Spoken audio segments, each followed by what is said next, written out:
భారతదేశంలో మనం చూస్తే గనక చాలా ఎలివేటెడ్ అంటే చాలా హై ఆల్టిట్యూడ్స్‌లో కామన్ లెపర్డ్ కావచ్చు, క్లౌడెడ్ లెపర్డ్ కావచ్చు, మార్బుల్డ్ క్యాట్ కావచ్చు, హిమాలయన్ వుడ్ ఔల్ కావచ్చు, ఇలాంటివన్నీ కూడా చాలా హై ఆల్టిట్యూడ్‌లో కనిపిస్తాయన్నమాట.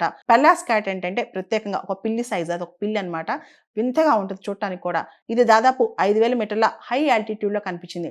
అంటే ఇంత ఎత్తైన ప్రదేశంలో ఒక పిల్లి కనిపించడం, కెమెరా ట్రాప్‌కి దొరకటం ఇవన్నీ కూడా ఒక విశేషం అని చెప్పుకోవచ్చు.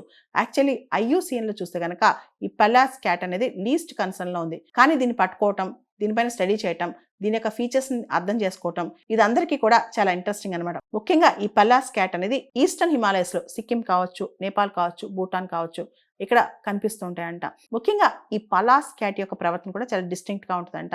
దీన్ని అక్కడ బ్రోక్పా హెర్డింగ్ కమ్యూనిటీ అని మామూలుగా అన్ని గొర్రెల కాపర్లు హెర్డ్ చేస్తూ ఉంటారు కదా! బ్రోక్పా హెర్డింగ్ కమ్యూనిటీ అక్కడ చాలా పాపులర్ హెర్డింగ్ కమ్యూనిటీ అంటే వీళ్ళు ఎక్కువగా ఈ క్యాట్స్‌తో కలిసిమెలిసి ఉంటారంట. ఈ పలాస్ క్యాట్ ఏదైతే చిన్న పిల్లుందో ఇది నాక్టర్నల్, నైట్ టైం ఎక్కువ యాక్టివ్ ఉంటుంది. అంతేకాదు ఎక్సెప్ట్ బ్రీడింగ్ సీజన్ తప్పించి మిగతా టైంలో ఇది సింగిల్‌గా సాలిటరీగా తిరుగుతుంటుంది. అంటే ఒంటరిగా తిరుగుతుంటదనమాట.